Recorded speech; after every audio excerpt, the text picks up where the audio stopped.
All right, everybody, I've got the brand new cake for the party, so we are ready and whoa! Oh, hi!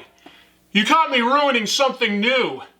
Speaking of something new that got ruined, let's talk about the DC's New 52 and how it became a failure.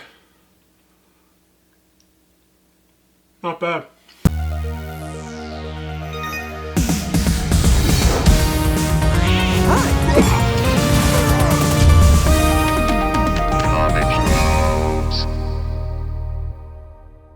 Hello, welcome to Comic Tropes. I'm your host, Chris. On August 31st, 2011, DC Comics launched a brand new initiative, the New 52. DC, home to some of the most recognizable characters in comic books, from Batman to Superman to Wonder Woman and many more, was losing market share to its biggest competitor, Marvel Comics. The New 52 was intended to be a big reset button that would allow existing readers to see new stories and be a good jumping-on point for new readers. But there was no clear plan or structure in place, and within 5 years, everything from the New 52 pretty much was undone.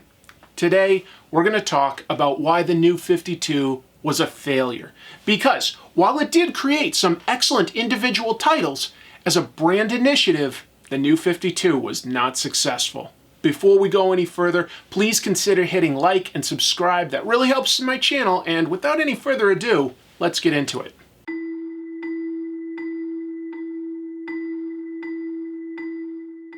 The New 52 was DC's attempt to reboot their comic book universe, which they had originally done once before, back in 1986. DC Comics has a lot of history. They began making comic books back in 1935, and their superhero work started with Superman in 1938. By winter of 1940, DC introduced a shared universe with the crossover team of the Justice Society of America in All-Star Comics issue 3. And in September of 1961, writer Gardner Fox introduced the concept of the multiverse with the story The Flash of Two Worlds. Combined with these ideas, DC bought Captain Marvel from Fawcett Comics in 1972 and the Charlton superheroes like Blue Beetle in 1983. To clean all of this up, writer Marv Wolfman successfully pitched a 12-issue event, which came to be titled Crisis on Infinite Earths. The story involved a cosmic villain ending entire universes, and when the superheroes saved the day, everything was combined into one new cohesive universe. It allowed DC to keep what worked, like Batman, and reboot the more complex continuities of characters like Superman and Wonder Woman. But Crisis on Infinite Earths had a lot of time to plan things out. Wolfman pitched the idea to DC all the way back in 1981. It was mentioned in the December issue of the Comics Journal that year as an upcoming 12-issue maxi-series. The editors and senior staff at DC hired a continuity expert to read all of their books, which delayed the planned book to 1983, and then DC decided to push it out further to 1985 to honor their 50th anniversary. Executive editor Dick Giordano mentioned it in his monthly column, Meanwhile, in DC's titles from June of 1984. In an interview with Comicon.com, Wolfman explained, quote, "I knew up front, and they did too, how big this was going to be. But no one knew how well it would sell, or whether it would sell at all. It was a risk DC was willing to take, because my thoughts were that DC needed a lot of help at the time, and they did too." When Marv Wolfman says DC needed help back in the 80s, he's not kidding. In previous videos, I've talked about the DC implosion of the 1970s when they drastically cut back on a lot of their titles. In fact, in the early 80s, they even floated the idea to Marvel Comics to license their characters to their biggest competitor. So DC definitely was struggling at the time. Marvel had almost 70% market share at that point. It wasn't really quite the same thing in 2011.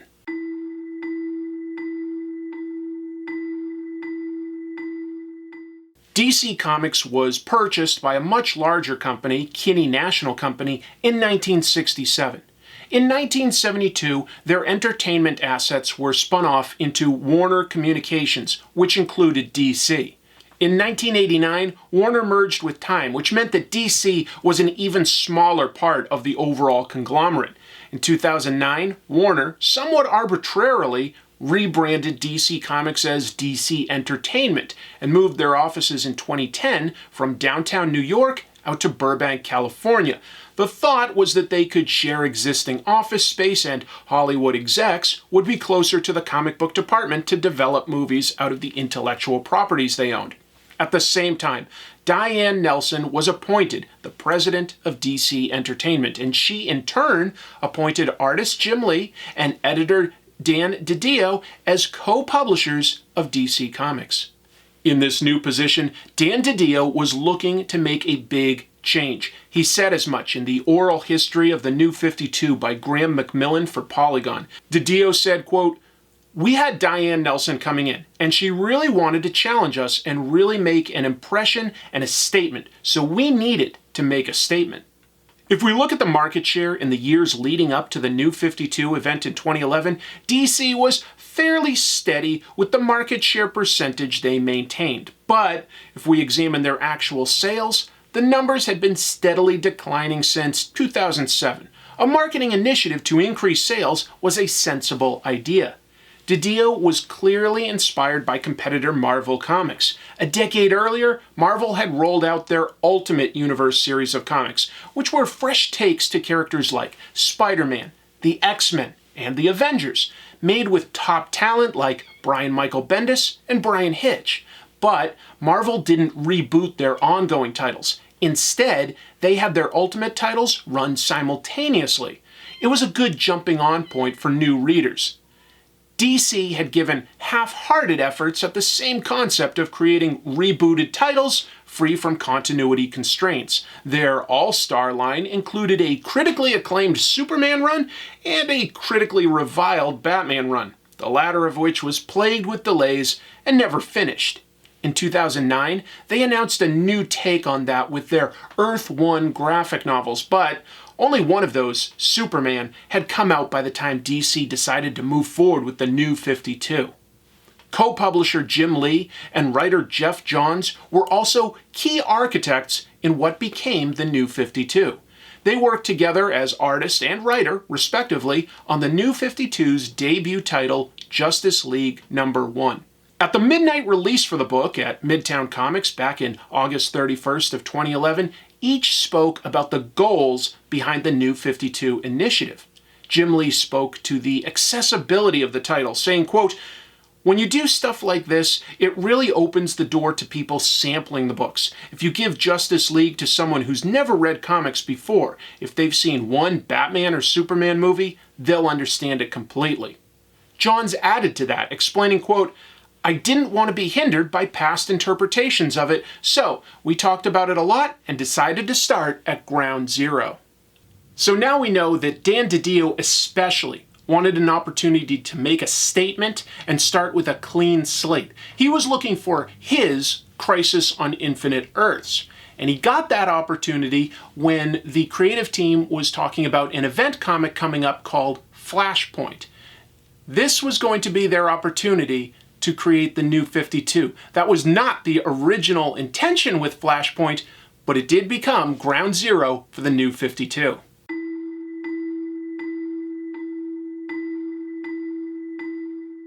Looking back at interviews with the creative teams involved in the New 52, it's clear that the idea was created pretty late in the game. For instance, just a half year before the New 52 launched, writer Geoff Johns had a spotlight panel at the 2010 New York Comic Con, and when asked about what was ahead for The Flash, he mentioned an event comic called Flashpoint, and then a second Flash title to be called Flash, Speed Force, about the various speedsters supporting characters around the hero. While Flashpoint started in May of 2011, Speed Force never materialized. Flashpoint was a 5-issue series by writer Geoff Johns and artist Andy Kubert, in which the Flash uses his super speed powers to change the timeline. It's revealed that he went back in time to save his mother from dying when he was young, But this led to a butterfly effect of changes in the modern day. Thomas Wayne is Batman, much more vengeful now that his wife and son have been murdered. Wonder Woman leads the Amazons in a brutal war against Aquaman and the Atlanteans. Superman is trapped in a lab, and Cyborg exists as the premier superhero for the US. In the Polygon oral history, writer Judd Winnick recounted that DC held a writers' summit the year before Flashpoint, and that while the original idea had been for the Flash to bring things back to the status quo, it was instead decided that this could lead to changes. At first, simpler ideas like Superman and Lois no longer being married, but eventually, DiDio's wish to reboot everything was decided upon. Flashpoint ends with Flash running through time and resetting things, only to witness 3 timelines converging. A mysterious shadowy figure named Pandora explained that the timeline had been split into 3 to weaken the heroes for a coming battle, and now they were being reunited. It included moving DC's Vertigo line and Jim Lee's Wildstorm characters into one cohesive continuity. And let's be clear, there were some excellent comics that came out of the New 52. Jeff Lemire and Travel Foreman launched an eerie and exciting take on Animal Man and his family. It built on Alan Moore's concept of the green and Grant Morrison's addition of the red to introduce the black, a force associated with death and decay. Amanda Conner and Jimmy Palmiotti relaunched Harley Quinn as an independent oddball, redefining her personality and outfit, and ended up being the most influential writers on the character since her creation by Paul Dini and Bruce Timm in the Batman animated series. Scott Snyder and Greg Capullo took on Batman and introduced several successful arcs, including The Court of Owls, Year Zero, and Death of the Family. Grant Morrison tackled the adventures of a young Clark Kent becoming Superman. Brian Azzarello changed the mythos and tone of Wonder Woman into something more like Game of Thrones with Greek mythology, and Cliff Chiang updated the look of the Amazons. Some books that got mixed critical reviews still went on to influence characters in both the comics and movies. Suicide Squad added Harley Quinn and King Shark to the lineup. Birds of Prey began the path to moving Poison Ivy from villain to anti-hero. Batgirl controversially brought Barbara Gordon back as Batgirl and no longer the wheelchair-using Oracle. DC gave an initial effort at launching a diverse array of books for characters like the Jaime Reyes Blue Beetle, Static Shock, and Voodoo. And the new line took some big swings with titles aimed at tackling genres other than just superheroes, such as the romance horror title I, Vampire, or westerns like All-Star Western starring Jonah Hex. But even with the really good titles, there was nothing consistent about the rules of the New 52 itself. Some books had as little as 2 months between being pitched and accepted and put into development. It meant that without any real rules or framework on how the New 52 would work, there were going to be problems. Problems like a lot of books being canceled, a lot of creative turnover on the books themselves, and after an initial rapid burst of sales, there was an equally rapid fall to back where things initially were.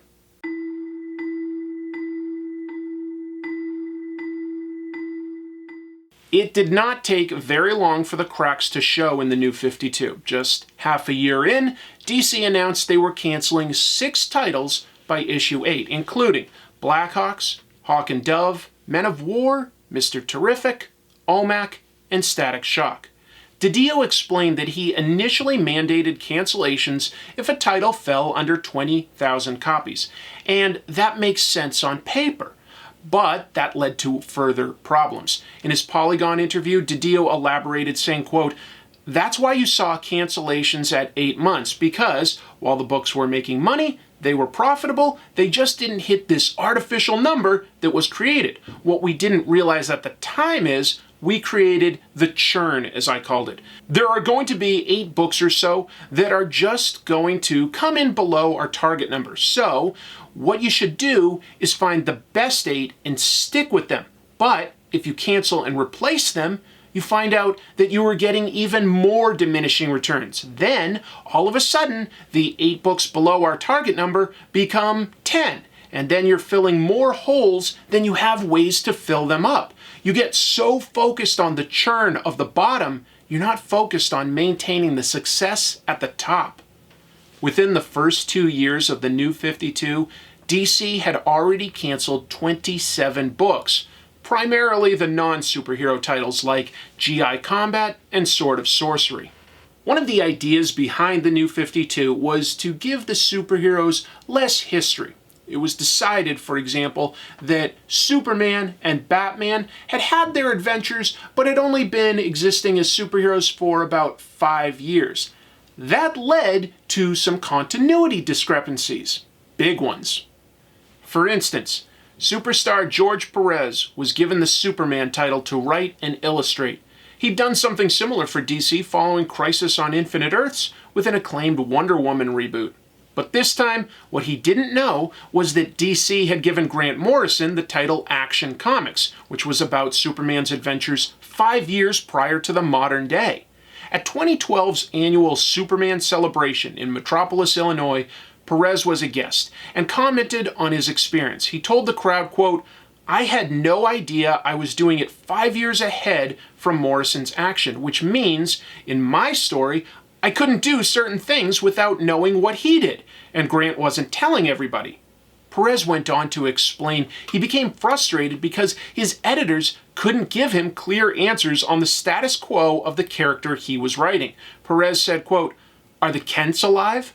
What's his relationship with all of these characters? Who exists?" And DC couldn't give me answers. I said, "Oh my gosh, you're deciding all these things and you mean you don't even know what's going on in your own books?"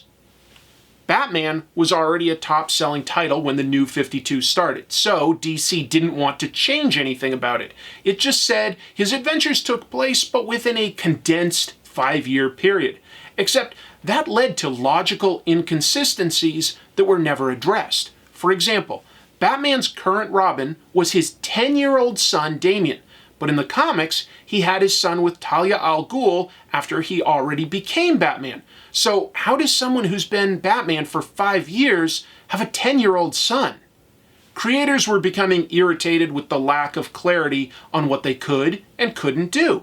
Andy Diggle was set to write Action Comics after Grant Morrison's run, but before the first issue came out, he tweeted that he was leaving the book for professional reasons. On March 14th of 2013, writer Joshua Hale Fialkov was promoting his upcoming run on Red Lanterns and Green Lantern Corps, but just 6 days later, Bleeding Cool was reporting that Fialkov had departed DC. In September of 2013, writer and artist J.H. Williams III posted a blog explaining he was leaving Batwoman because at the last minute, DC editorial had told him that they would not allow Batwoman to marry her fiancée Maggie Sawyer. Writer John Rossum quit Static Shock. Rob Liefeld quit all 3 titles he was working on. Robert Venditti was announced to write Constantine, but was replaced by Ray Fox before the first issue was released. The same thing happened with Jim Zub on Birds of Prey, replaced by Christy Marks before issue 1 came out. Perhaps the most visible sign of DC not having a clear plan was what happened with writer Gail Simone. Gail's Batgirl was a sales and critical success, and this is despite the fact that there were legitimate concerns over DC changing Barbara Gordon from being Oracle, one of the few handicapped heroes out there. But the New 52 was a reboot with the characters all younger. Gail opined that Barbara was always destined to become Oracle, so it was still fair to tell stories about her time as Batgirl. But the bottom line is the book was a top seller. So it was no small surprise when Gail tweeted in December of 2012 that editor Brian Cunningham had informed her by email that she was off the title. This led to a large fan outcry, and DC reversed its position, announcing Simone's return just 12 days later. There was seemingly no plan for the New 52. This is mirrored in quotes from countless creators at the time. 10 years after the New 52, Multiversity Comics interviewed many of the creators working on the books at the time. Some quotes showing the confusion follow. Mike Costa, writer on Blackhawk, stated, quote, "I was literally told we don't know if there's kryptonite in the New 52. Justin Jordan, who wrote Team 7 and Green Lantern New Guardians, among other books, said, quote, "Creatively, I think it was a mixed bag. Some of the books that spawned out of New 52 were really good, and some weren't. And I wish they had more of a plan kind of going into it, and that they were sort of willing to let the creative team do their own thing." Writer Ron Mars recalled being offered the new title Voodoo, based on the Wildstorm character. Mars explained, quote, "I said, is she a good guy? Is she working with DC heroes? Where do you want her positioned?" And they didn't have an answer. Another great example of how there was no cohesive plan for the New 52 is the character of Pandora. DC had her pop up at the end of Flashpoint explaining that the universes were merging. Okay, I'm with you so far. DC went so far as to insist that she appear as a cameo in every single issue of their 52 launch titles. That's a lot. That's a lot of commitment to saying that Pandora was going to be a big deal. And then, nothing. There was never any explanation for exactly what she was doing until they killed her off 5 years later.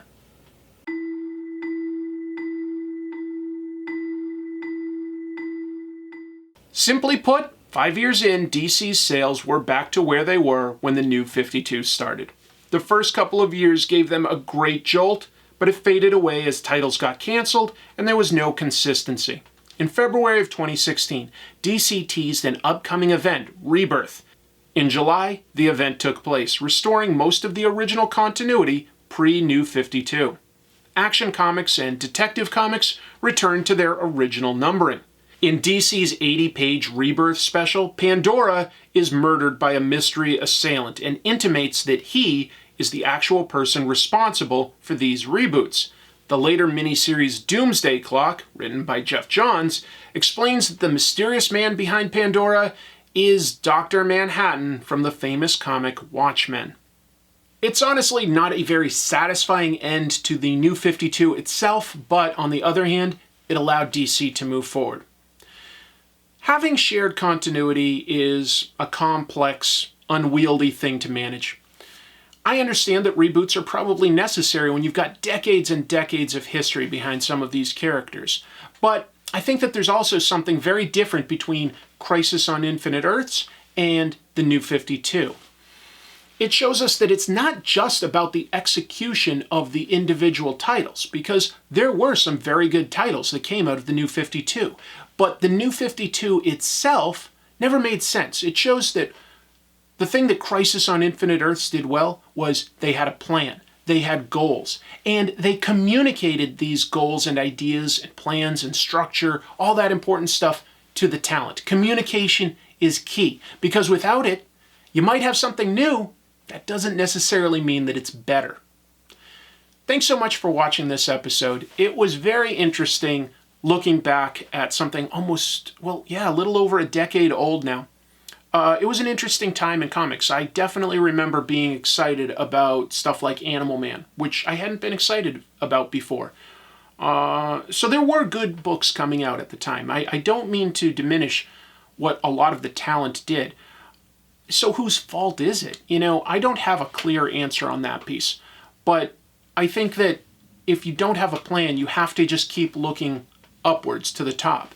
Did Diane Nelson do anything to have a clear goal in place? No, she sort of delegated those tasks to the people below her. So I'd say, Jim Lee doesn't have a lot of interviews or quotes about the New 52. He went along with it, but he was working as an artist and a writer and not enough, in my opinion, as a publisher. I think Dan DiDio, on the other hand, just wanted to do a Crisis on Infinite Earths, and I think he rushed it.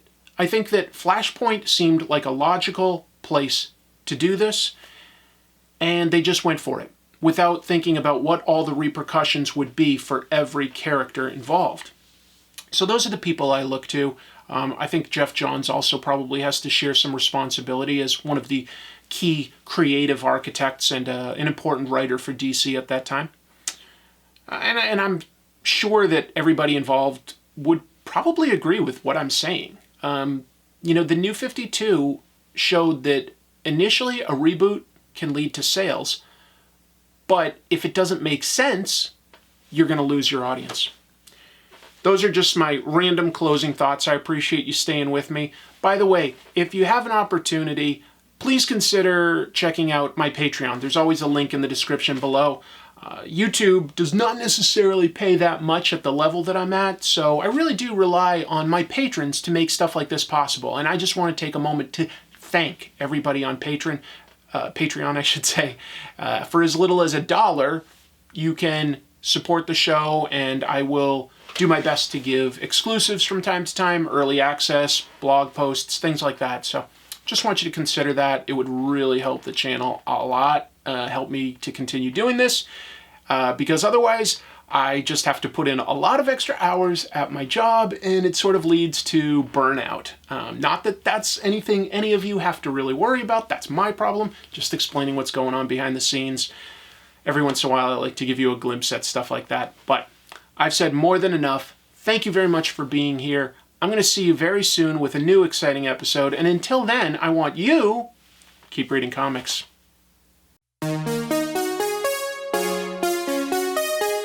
Thanks for watching this video. If you liked it, please consider hitting like and subscribe. If you'd like to support the show, there are merchandise links beneath the YouTube video, and you can always hit join on YouTube or visit Comic Tropes on Patreon to get access to special perks. If we look at the market share in the years leading up to in DC's 80-page Rebirth special, Pandora is murdered by a mystery assailant and intimates